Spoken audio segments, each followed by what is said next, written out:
Kembali di Apa Kabar Indonesia Malam. Sekarang saya sudah bersama dengan kuasa hukum Eliezer di sini, Bang Rory Sagala. Selamat malam, Bang. Malam, Mbak Caca. Ya, tadi kita sudah tanya versi dari LPSK kenapa keputusan penghentian perlindungan fisik terhadap Eliezer dicabut.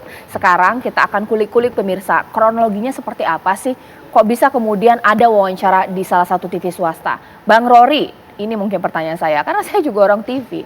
Sering juga merayu narasumber untuk bisa diwawancara dengan saya. Dahsyat memang rayuan kita. Tapi yang jadi problem, bukankah LPSK sudah mengatakan katanya bahwa kalau wawancara ini dilakukan, konsekuensinya pencabutan status perlindungan. Ini bagaimana? Ya, baik Mbak Caca ya. Jadi itu kan ancaman itu diberikan kepada TV tersebut ya. Itu kan setelah wawancara itu berlangsung. Jadi itu kalau sebelum wawancara itu sudah ada pemberitahuan dan persetujuan ya dari salah satu komisioner LPSK. Ada komunikasi langsung dari koordinator tim penasihat hukum Eliezer, Bung Roni Talapesi, itu berbicara langsung dengan salah satu komisioner LPSK. Itu dipersilahkan saja sepanjang perizinannya sudah diselesaikan. Dalam hal ini kan sudah ada izin dari Ditjen Pas maupun dari Polri karena kan ditahan di Rutan Bareskrim ya. Jadi kita juga tim PH yang nggak dalam posisi untuk melarang atau mendorong, itu kan kita kembalikan kepada Richard Eliezer sepanjang perizinan-perizinannya sudah diselesaikan. Seperti itu. Nah sebenarnya izin ini bisa dikatakan bahwa kuasa hukum memang juga sudah minta izin, sudah dapat izin dari pimpinan LPSK, tapi hanya satu orang. Tidak tahu bahwa ternyata ada banyak ini ketuanya dengan berbeda pandangan ternyata begitu. Ya tentu kan kita berbaik sangka aja Mbak ya, bahwa LPSK ini solid gitu. Karena selama ini pun kita komunikasi dengan pihak LPSK juga bukan berarti setiap kita berkoordinasi semua komisioner kita hubungi, kan nggak begitu. Begitupun dari LPSK semua tim penasihat hukum harus dihubungi, kan nggak begitu. Artinya ketika salah satu komisioner itu sudah menyampaikan sikapnya, kami ya berbaik sangka bahwa itu juga sikap dari lembaga. Tapi kemudian kita tahu itu berbeda ya.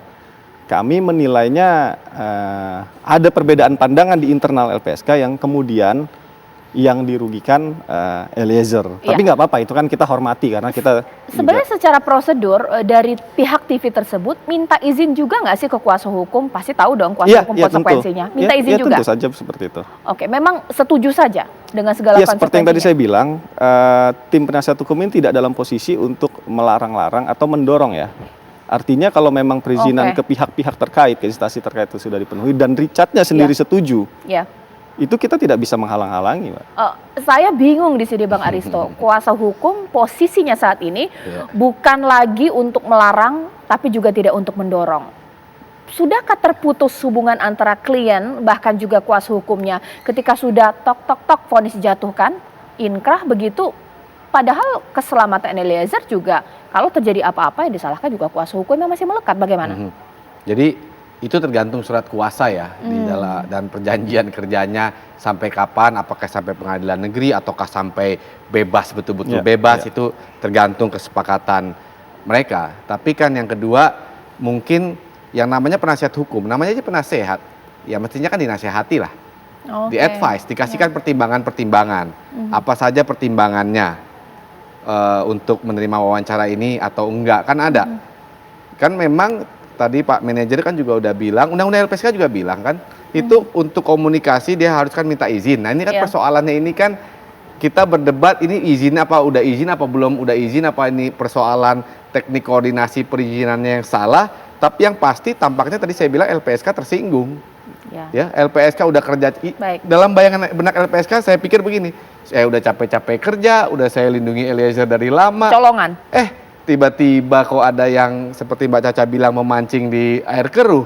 Ya sudah, dignity-nya, kewibawaan dia sebagai lembaga, ya dia harus tegakkan di sini. Iya, problematika surat yang katanya pihak dari TV swasta sudah punya surat persetujuan, ini jadi persetujuan Kemenkumham dan juga kepolisian untuk wawancara itu, begitu kan? Ya tentu saja seperti itu. Tadi juga dari Menkumham langsung kan sudah buat pernyataan juga ya bahwa memang itu sudah dikeluarkan izinnya. Jadi dari Menkumham sudah mengeluarkan izinnya, kemudian dari Polri tentu saja karena kan di Rutan Bareskrim ya.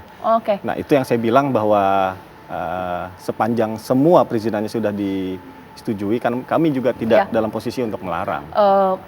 Memang saya tidak mengundang pihak dari Kemenkumham, saya disclaimer pemirsa, nanti mungkin di lain kesempatan, karena di sini ada Pak Ito, karena ini juga menyangkut Polri, karena ada izin dari Rutan, dalam hal ini adalah Bareskrim. Nah, Pak, pihak Rutan ini memang tidak berpikir ke arah sana, Pak, bahwa izin tersebut ternyata tidak hanya dari dua ya, Pak ya.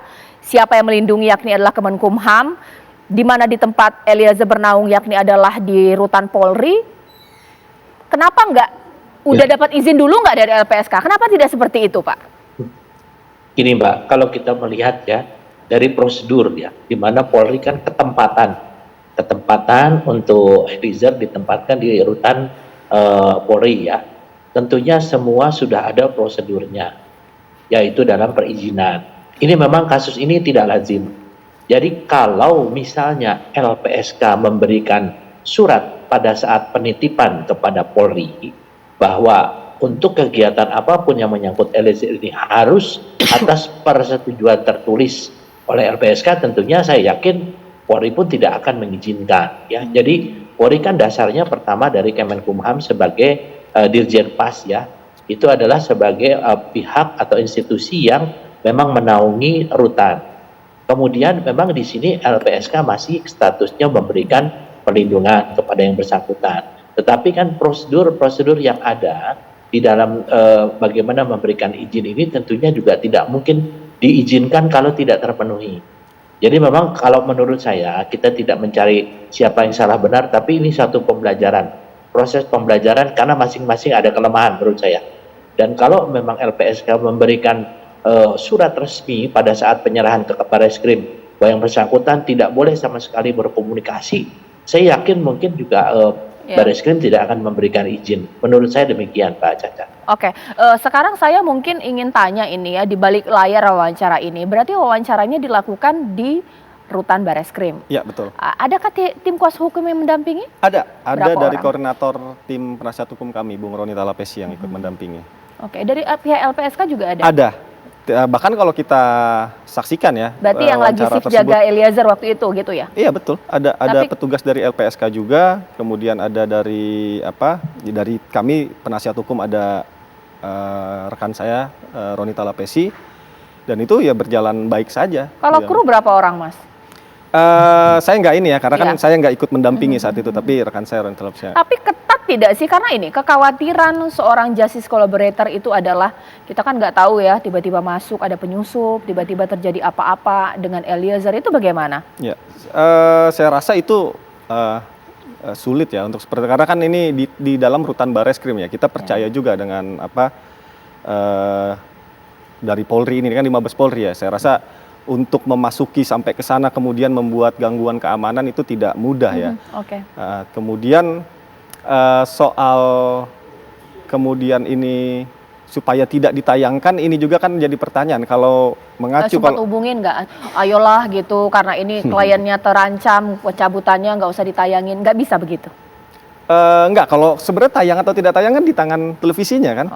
Kita nggak bisa memutuskan untuk tayang atau tidak tayang. Itu sudah terjadi, wawancaranya sudah terjadi. Kemudian kan suratnya itu ada ke TV tersebut. Hanya disiarkan gitu ya, yang jadi problem. Nah, nasi sudah jadi bubur, Eliezer tidak dilindungi lagi. Gimana kalau terjadi apa-apa dari Eliezer? Itu tidak kita inginkan, tapi jikalau. Saya rasa kami percaya betul ya dengan Ditjen Pas, Kemenkumham dan juga Polri gitu ya, bahwa Eliezer aman selama di sana. Jadi kami sendiri menilai saat ini Richard Eliezer aman. Ada tidak sih dari kuasa hukum yang mungkin bergantian juga sehari sekali ngecek Eliezer? Karena ini kan biasanya 3 shift, sekarang nggak ada lagi. Iya, kalau untuk tiap hari memang tidak ada gitu ya, karena kalau waktu masa persidangan kita sering sekali Mbak ya, seminggu itu beberapa kali karena untuk kepentingan persidangan. Tetapi walaupun sudah selesai, sudah putusan, itu kita masih ada juga yang secara rutin ke sana gitu. Dan kondisinya ya baik-baik saja dan aman. Sebenarnya Bang Aristo, seberapa riskan Eliezer ini terancam setelah putusan? Gini ya, sebenarnya pencabutan perlindungan LPSK dalam tahap ini saya pikir hanya sebatas gesture aja. Secara aktualnya tidak akan berdampak banyak. Tadi kita udah lihat Pak Ito juga udah jelasin di Rutan Polri kan juga ada pengamanannya sendiri. Tadi statement Menkumham juga bilang dia juga ready. Jadi artinya ini sebenarnya gesture. Nah, gesture apa? Tadi yang saya bilang LPSK ini tersinggung sebenarnya. Tersinggung karena dia sudah kerja capek-capek, kemudian ada yang memancing di air keruh, tiba-tiba ada begini. Ya, menurut mereka tanpa sepengetahuan kolektif kolegialnya. Saya nggak tahu kalau memang sudah ada persetujuan personal atau yang jaga LPSK mungkin yang jaga yang pada shift itu, apakah itu bisa dimaknai persetujuan, kan kita bisa berdebat soal itu. Tapi ke depan juga yang penting adalah ya inilah persoalan mewawancarai narapidana ini. Ini harus lebih ketat. Gini ya, kalau kita lihat di literatur global tadi, makanya saya bilang di Amerika yang sistem hukumnya itu liberal aja, dia nggak boleh loh. Dari tahun 70-an itu convicts atau narapidana itu tidak boleh diinterview lewat TV live begitu. Tapi nggak memang boleh. TV craving of it ya. Tapi Udah memang harus pasti itu nature-nya. Nature-nya wartawan kan pancing. Nah ini makanya menang banyak ini wawancara Eliezer nih. Kompas TV menang banyak. Nah, TV One kan juga sering wawancara narapidana. Jadi ke depan perlu dipikirkan lah. Ini bagaimana mekanismenya. Apalagi saya mungkin ini opini tidak populer ya, tapi apalagi perkaranya itu masih ada yang jalan loh. Sambo, PC, Kuat Maruf, Ricky Rizal. Ini mereka ini terpojok sekali, yang ini menjadi keren sekali gitu loh, hero sekali. Apakah itu fair? Nah itu kita perlu refleksikan. Ya, bagaimanapun juga sekarang pilihan kita adalah percaya bahwa di rutan Barreskrim Eliezer akan dilindungi. Itulah harapan kita terakhir karena memang sudah tidak dilindungi lagi oleh LPSK. Pak Ito terima kasih, Mas terima kasih, dan juga Terima kasih, Mas Ito, terima kasih, Mas Oli terima kasih.